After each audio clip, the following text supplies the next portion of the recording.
News 18 India morning prime में बड़ी खबर। प्रधानमंत्री नरेंद्र मोदी कुछ ही देर में 112 राष्ट्रीय राजमार्गों का उद्घाटन और शिलान्यास करने वाले हैं।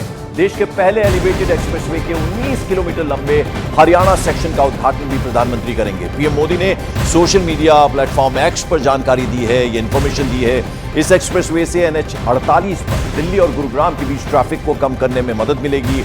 8 लेन के द्वारका एक्सप्रेसवे की लागत करीब 4100 करोड़ रुपए है। ये एक्सप्रेसवे दिल्ली में IGI एयरपोर्ट और गुरुग्राम बाईपास से सीधी कनेक्टिविटी भी मुहैया कराने वाला है। द्वारका एक्सप्रेसवे के अलावा प्रधानमंत्री नरेंद्र मोदी कई और परियोजनाओं का भी उद्घाटन करने वाले हैं। आज प्रधानमंत्री नरेंद्र मोदी देश को 1 लाख करोड़ की परियोजनाओं की सौगात देंगे। तो एक बड़ा एलिवेटेड एक्सप्रेसवे ये है जिसका कि आज प्रधानमंत्री उद्घाटन करने वाले हैं। इसके अलावा देश को 112 एक्सप्रेसवे की भी जो है वो सौगात प्रधानमंत्री देने वाले हैं और इसकी बाकायदा ट्वीट करके जानकारी दी है, इंफॉर्मेशन दी है प्रधानमंत्री नरेंद्र मोदी ने। और राहुल हमारे साथ वरिष्ठ पत्रकार हैं स्टूडियो में। राहुल, जरा आप ये बताइए कि हालांकि ये तमाम सरकारी प्रोग्राम्स हैं, लेकिन अब चूंकि लोकसभा चुनाव आने वाले हैं, ऐसे में सीधे सीधे फायदा होता है इससे। देखिए, वो भी बात है और दूसरा ये भी है कि कभी भी चुनावों का जब अब ऐलान होने वाला है कि उसकी डेट्स आ जाएंगी, तो उससे पहले प्रधानमंत्री की कोशिश होगी कि जितने जो प्रोजेक्ट्स हैं वो देश को समर्पित कर दें, क्योंकि उसके बाद इस तरह का जो कार्यक्रम जो है हो नहीं पाएंगे, मुश्किल होगी। उसमें इलेक्शन कोड ऑफ कंडक्ट भी आ जाता है। तो ये कोशिश रहेगी प्रधानमंत्री की मैक्सिमम जो प्रोजेक्ट्स हैं जो बन गए हैं या जो बनने वाले हैं उन प्रोजेक्ट्स का उद्घाटन या फिर उनका जो शिलान्यास वो कर दें, ताकि जो देखिए इसका पॉलिटिकल असर तो है ही। हम पहले से पर प्रधानमंत्री को उसको प्रेस करने की ज़्यादा ज़रूरत है नहीं। नरेंद्र मोदी सरकार में जिस तरह से काम हुआ है डेवलपमेंट का, जिस तरह से उनका मतलब लोगों के भलाई के लिए भी काम हुआ है, वो मेरे ख्याल से इस्टेब्लिश्ड है और लोग मानते भी हैं कि उन्होंने जो जो कहा है उसको उन्होंने। और ये बात प्रधानमंत्री हमेशा कहते हैं राहुल कि हम सिर्फ पत्थर नहीं लगाते, और ये पूरा विश्वास वो दिलाते हैं कि जो हम पत्थर लगाते हैं फिर उसके बाद जब वो आकार लेता है तो भी हम वहां पर मौजूद होते हैं। देखिए, बहुत सिस्टमैटिक ढंग से प्रधानमंत्री काम करते हैं। मैंने थोड़ा सरकार के जो विभाग हैं उनमें भी काम किया है, तो हर चीज़ हर प्रोजेक्ट से पहले प्रधानमंत्री जो है उसके जो है एक प्रेजेंटेशन लेते हैं। एक बार नहीं, 2 बार नहीं, 3 प्रेजेंटेशंस लेते हैं और जब तक सेटिस्फाई नहीं हो जाते तब तक वो नहीं कहते। और उसके बाद जब प्रोजेक्ट शुरू हो जाता है तो उसका फॉलोअप भी बड़ा मतलब देर तक बहुत समयबद्ध तरीके से होता है। तो ये उनका एक काम करने का तरीका है। बिल्कुल। और आपको बता दें कि देश का पहला एलिवेटेड एक्सप्रेसवे किस तरह का होगा। द्वारका एक्सप्रेसवे के 19 किलोमीटर लंबे हरियाणा सेक्शन का उद्घाटन होना है।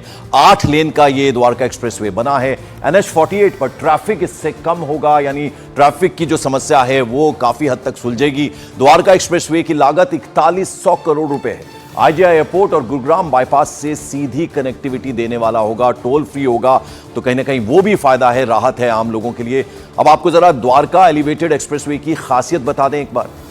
आपको बता दें कि ये एक्सप्रेसवे जो है इसकी खासियत ये है कि ये टोल मुक्त है, यानी द्वारका एक्सप्रेसवे पर यात्रियों से किसी भी तरह का कोई शुल्क नहीं लिया जाएगा, तो एक बड़ी राहत है। उसके अलावा सिग्नल फ्री है। द्वारका एक्सप्रेसवे सिग्नल फ्री होने की वजह से क्या होगा, यानी इससे यात्रा में कम वक्त लगेगा अपने डेस्टिनेशन तक, अपने गंतव्य तक लोग आसानी से बहुत कम समय में पहुंच जाएंगे।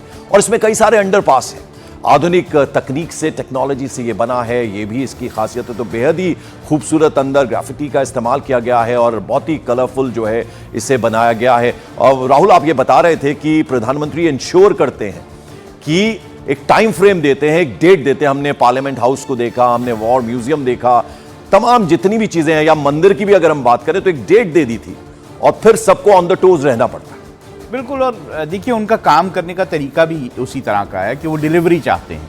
अगर आप प्रपोजल भी उनके पास लेके गए हैं कि ये प्रपोजल हमारा है और हम इस तरह से करना चाहते हैं, एक तो वो उसकी निटिग्रिटीज़ में जाते हैं कि ये कैसे होगा, किस तरह से किया जाएगा, कौन कौन लोग इन्वॉल्व होंगे। दूसरा, एक बार आपने प्रोजेक्ट शुरू किया तो उसका फॉलोअप बड़े तरीके से होता है। कोई ना कोई उसको असाइन कर दिया जाता है और बाकायदा प्रधानमंत्री खुद भी कई जो प्रोजेक्ट उनके मन के बहुत करीब होते हैं तो वो प्रोजेक्ट्स का खुद भी जो है संज्ञान लेते रहते हैं कि आखिर उसमें क्या हुआ। तो इससे एक प्रेशर रहता है, एक डिलीवरी का भी प्रेशर रहता है लोगों पर। और शायद यही कारण है कि जो यातायात के लिए रोड्स के प्रोजेक्ट्स हैं, जो रेलवेज़ के प्रोजेक्ट्स हैं, आपने देखा उसमें बड़ी तेज़ी से काम हुआ है।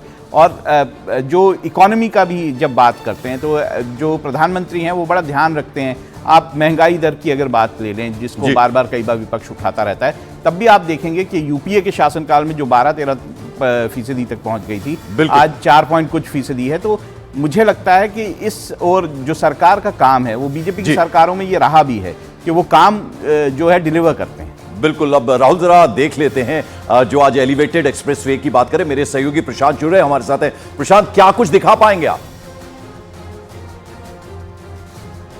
पंकज, ये वो जगह है जहां पहली बार प्रधानमंत्री यहां से शुरू करने वाले हैं अपना रोड शो भी, और ये देश का पहला ऐसा एलिवेटेड एक्सप्रेस वे होगा जिस पर दुनिया भर की निगाह है। और आज इसीलिए यातायात भी बहुत ज्यादा यहां पर डाइवर्ट किया गया है।